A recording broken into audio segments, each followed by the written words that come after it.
Assalamualaikum warahmatullahi wabarakatuh. Alhamdulillahirabbil alamin. Allahumma shalli ala sayyidina Muhammad wa ala ali sayyidina Muhammad.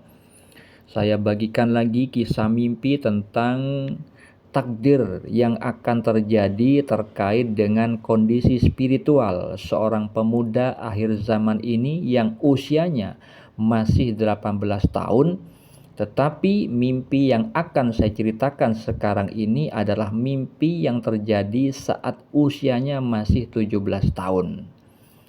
Sebut saja pemuda tersebut dengan nama Fulan, bukan nama yang sebenarnya. Fulan bermimpi ada bersama dengan guru sekumpul, seorang wali Allah dari Kalimantan Selatan, dan Fulan memang orang Kalimantan Selatan juga. Guru sekumpul di dalam mimpi itu terlihat seperti mengusir anjing di belakang rumah tante si Fulan.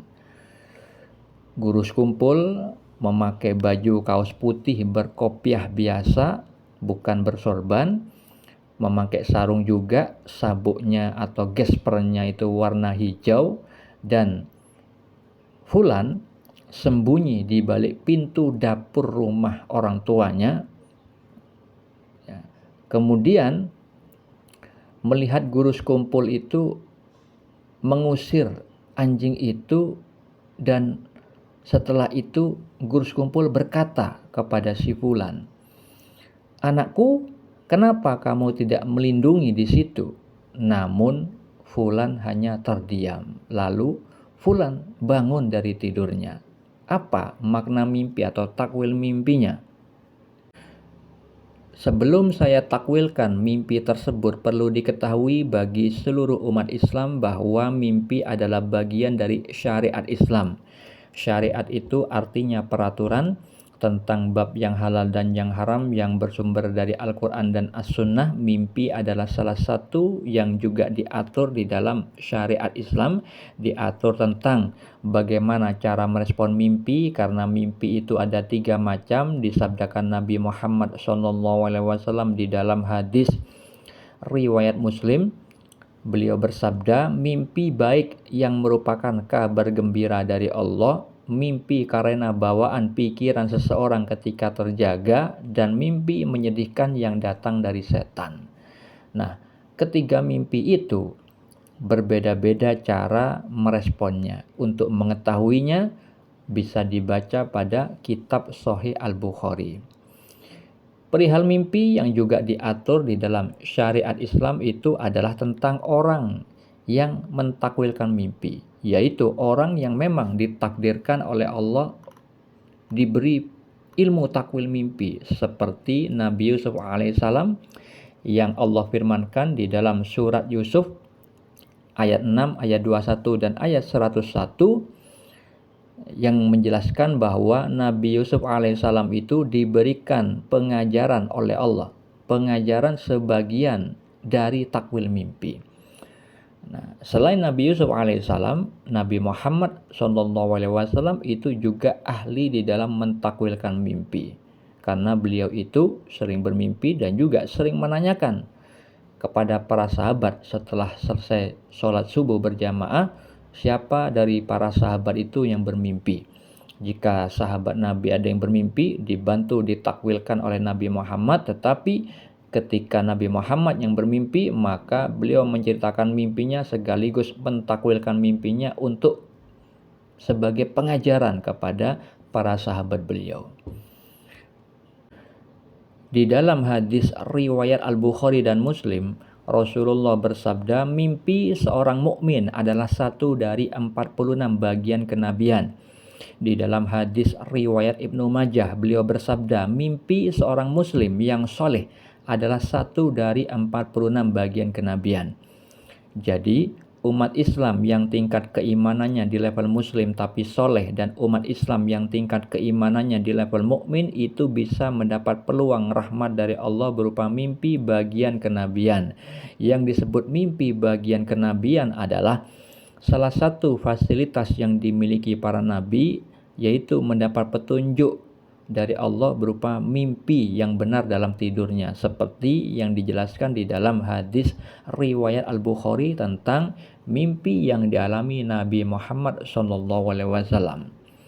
Untuk mengetahui dalil yang lain yang berkaitan dengan mimpi, Anda bisa baca pada deskripsi di video ini.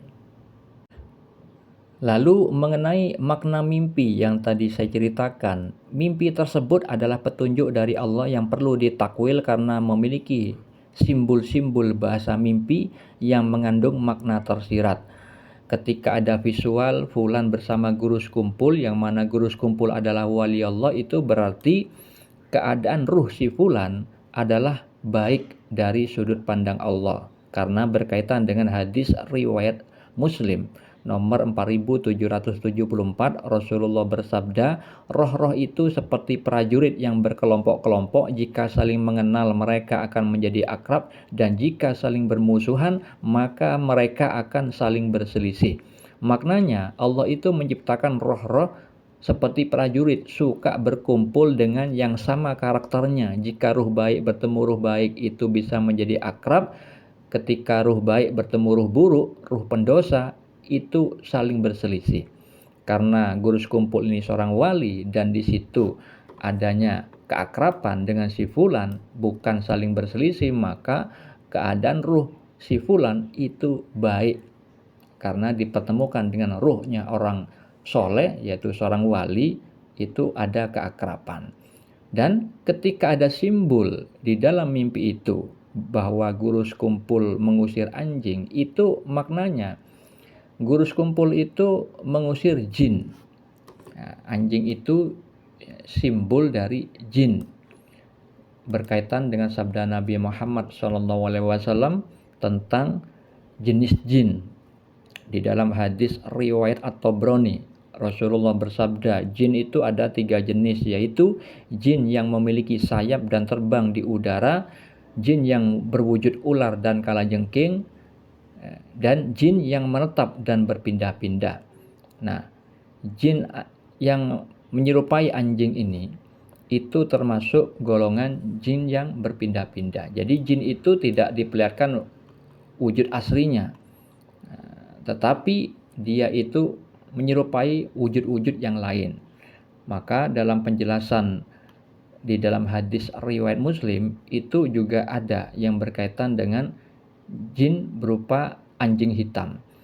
Rasulullah itu bersabda, sekiranya anjing itu bukan satu umat, niscaya aku memerintahkan pembunuhannya, tetapi aku takut memusnahkan satu umat, karena itu bunuhlah setiap binatang hitam, anjing hitam di antaranya, sebab dia adalah jinnya atau dari jinnya. Hadis riwayat Muslim. Nah, jadi guru sekumpul itu membantu tantenya si fulan mengusir jin yang ada di rumahnya tantenya itu. Di dalam kehidupan nyata, fulan tadi menceritakan bahwa ada tombak yang dimiliki suami dari tantenya itu ada khodamnya. Itu dilihat oleh orang lain yang kasaf, ya, tentang hal-hal gaib. Nah, itu sesuai dengan visual mengusir anjing di belakang rumah tantenya tersebut. Nah, ketika di dalam mimpi itu guru sekumpul memakai baju kaos putih berkopiah biasa, ya, bersarung, bersabuk warna hijau, itu tanda kebaikan. Kondisi spiritualnya guru sekumpul orangnya itu sederhana, ya, karena memakai kaos biasa, dan putih itu tanda kebaikan, berkaitan dengan sabda Nabi bahwa pakaian putih adalah terbaik dipakai umat Islam. Dan berhubungan dengan mimpi yang lain, memakai jubah putih yang panjang, itu di saat Allah ingin memperlihatkan kadar ilmunya yang tinggi. Tetapi di mimpi ini Allah memperlihatkan guru sekumpul yang sederhana hidupnya. Nah, ketika fulan itu ditanya, kenapa kamu tidak melindungi namun fulan hanya diam, itu maksudnya fulan di saat mengalami mimpi itu masih belum paham, belum mengerti. Makanya dia itu hanya diam, dia masih kecil. Tetapi dia insya Allah takdirnya akan menjadi orang yang mulia berkaitan dengan mimpi yang lain. Sudah saya posting video sebelumnya, bisa disimak. Semoga bermanfaat. Assalamualaikum warahmatullahi wabarakatuh.